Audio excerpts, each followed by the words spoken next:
Welcome everyone, you're on Corn This Way. Let's just get into it. I doubt you're in the mood for my cheeky shenanigans today, so here we go. During the season, we're going to call Monday, the episode, Hangover Monday, right? We'll see what might have fueled that hangover over the weekend. You know, who knows? Could have been fueled by jubilant swag and celebration. Or it could be fueled by not wanting to feel feelings anymore, right? I guess if you watched Nebraska volleyball this weekend, you probably got a happy hangover, if there is such a thing, right? You probably feel pretty damn good. 2 wins, 2 sweeps. Saturday night, Pepperdine gave them a little bit of a fight, but when I say fight, Nebraska still swept them, right? You see that team? Damn, they can hit.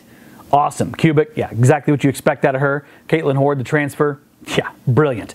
We got a nice feature on her, linked down below, about her first weekend in games as a Husker. Give that a read, right? But that's the standard for a #1 team in the nation, right? Not just to win, but to sweep and to improve while you're doing that sweeping. Unfortunately, I fear most hangovers this week are probably not fueled by those good vibes. Because the standard for the current version of Nebraska football, hell, who knows? The disaster in Dublin, right? I'm not being dramatic. It was a freaking disaster, okay? What a cruel turn of events that game was. Absolutely just kind of rips your soul out, doesn't it? That first drive was pure joy. We're sitting here in the office. I'm sure all of you were sitting wherever you were going, holy cow, give me that glass of Kool-Aid. This looks like a team that made a ton of offensive changes during the offseason, and damn is it paying off. You know, it was like someone gave us a brand new puppy to play with, and God was it glorious. Then that same person walked by, took the damn puppy out of our arms, and gave us a frickin' math book and a bowl of prunes. Yes, I know, I'm being dramatic, but that's what it felt like. It was like whiplash. That quick of a thing that happened there. So what went wrong? Well, I guess a lot. Let's try to dig into some of it. Okay, there's a ton of raw emotion right now with everyone, and the buzzards are circling around. But I want to make this point. Scott Frost has forgotten more about football than I will ever know. Okay, so I'm going to be careful going all X's and O's breakdown mode for you right now because I'm not that damn smart. However, I am comfortable with this. Listening to what was said during the preseason and after the game and investigating those words. You know, trying to learn with intent. Maybe even show a little empathy. Okay? Here's 2 points I want to make on things I heard. Number 1, fairy fables. Okay? What did we hear all fall camp? Do you remember? You watch these shows? You read our articles? The defense, right? About how good they were. They felt damn good about them. All the transfers, all the swag, all the love and culture. Now, those things still may exist. I'm not trying to stomp on that.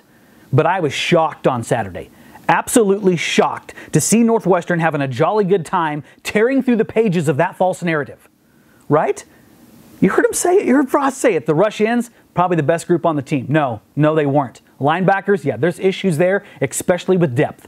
There's not much behind those starters, and if something goes wrong with one of them, whether it's their play on the field or an injury, yeah, they've got problems.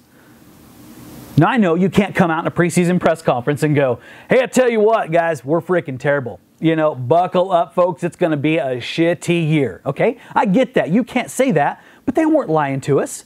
I believe them. They think they have a really good defense, and heck, they might. But you have to ask yourself, what were they seeing, and what were they seeing on Saturday against Northwestern?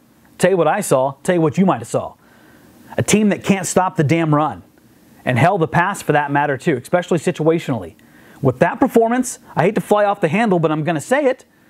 I don't have any faith in them winning a game from Oklahoma onward if that's the performance level they're going to put out. You can't stop the run in the Big Ten, good night moon. Right? That's how that works. Okay, I know I'm getting awful fired up here, so I'm going to try to find a little hope, a little empathy in this. Here's a quote after the game I really liked from Marcus Buford. Here it is. I just can't wait to see how we grow from this. We played the worst football we're going to play all year, and we only lost by 3 points. That's pretty scary. Marcus, I hope you're right, my friend. I hope that is it. I hope Saturday was just a really terrible anomaly, a nightmare that we wake up from with this football team. Because there's a lot of season left, right? I know I'm flying off the handle pretty heavily, but we knew coming in how big this game was, and now you've put yourself behind. Hell, 20 minutes before kickoff, Kirk Herbstreit on ESPN picked Nebraska in the Big Ten title game against Ohio State. Right? And it could still happen. There's a lot of season left. But damn, disappointing for everyone involved, all right? But I'm trying to see a little hope there. Marcus obviously is on that football team and knows a hell of a lot more than I do. I hope he's right. I'm trying not to go full-on depression mode for you. Okay, point of procedure number 2 on my listening tour. Dysfunction junction, right? You've heard me have these segments before on this show. Now this next thing, when I heard it on Saturday, was truly concerning to me. I heard it and I said, not ideal, my friends. Listen to these 2 comments from Scott Frost. I think we're going to have to learn as an offensive staff that you got to be a little creative in this league. So we have some things that we can work on. We did a lot of good things, but it's got to be more of a complete game. It's tough for me, you know. I've said this, there's no one way to do things. But I think we can cooperate and a little bit more. Okay, I hope and I promise that we get some clarification on this the next time Scott Frost speaks to the media, which is going to be tomorrow, Tuesday, if I'm reading my calendar correctly. Because regardless of the raw emotion and obvious disappointment of that moment in Dublin, we need clarification here on that. Let's break it down to those 2 parts. Learn as a staff you have to be creative in this league. Okay. Is that comment aimed at everyone, including Frost, or is it aimed at the new members of his staff, in particular his offensive play caller? Because I'm going to tell you what, that's concerning if it is. Frost is not a first-year or even second-year head coach in the Big Ten who could get away with an honest comment of saying, hey, we're going to have to step it up in this league. I get that. Not where he's at in this tenure. So I have to ask, who is that comment aimed at? And I hope that gets asked tomorrow because we need to know. Second part, we can cooperate a little bit more. Ugh. Do you feel that? Not good. All the off-season changes, new staff, new play caller, new players, cooperation is an issue? Under what planet can this program afford that? The margin of error was extremely thin coming in, and it got a hell of a lot more thin after that loss to Northwestern. Cooperation can't be a problem. If you've got issues, whether it's play calling, organization, you better fix that crap this week because those players deserve better than that. And hell, the fans do too. So I hope we get some clarification on that tomorrow. I hope I'm dead ass wrong and I'm reading too much into this, but man, that was concerning. Man, that one got to me just a little bit, as you can tell. Jesus, I need to calm down. Deep breath, count to 3, everything will be fine. Okay, now, if you clicked on this episode, you saw the title of it. The move Trev Alberts should make right now. Here we go. You ready? Let's go. Moves were made during the offseason to make this thing I'm going to mention possible.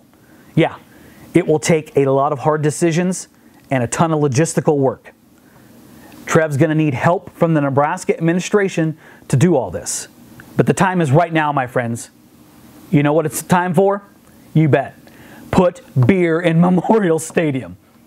That's my solution right now. Because if Saturday was any indication of how this season's going to go, Husker fans deserve access to a cold one.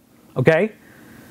Also, I hate to say this, if the crowd starts to get a little sparse because, I don't know, maybe they don't like what they see and don't want to spend that much money on a Saturday, yeah, revenue from beer might help Nebraska out this year. Did you see Ireland on Saturday? Not the free beer and food part. Thank God I wasn't there. I would have been dead.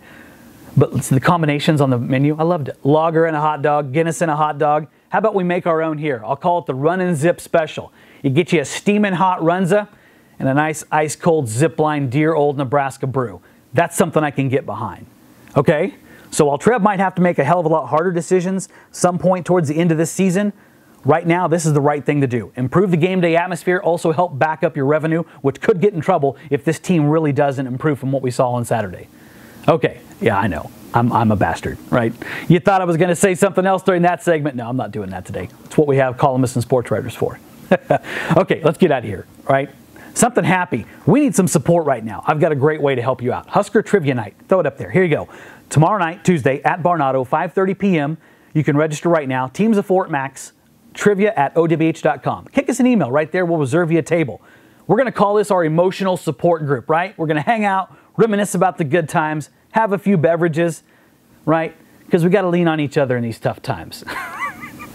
All right. Hope to see you tomorrow night at Barnado. All right, more coverage this week building into the home opener for football against North Dakota. My final word before we say farewell. You want to feel better? Go watch the volleyball team. Okay, it's the #1 team in the nation. Thursday, they got Loyola Marymount. Saturday, Ole Miss, coached by a former Husker. Go watch the #1 team in the nation. Might improve your mood just a little bit. Until that time, please support each other, GBR Nation, because we're all just going this way.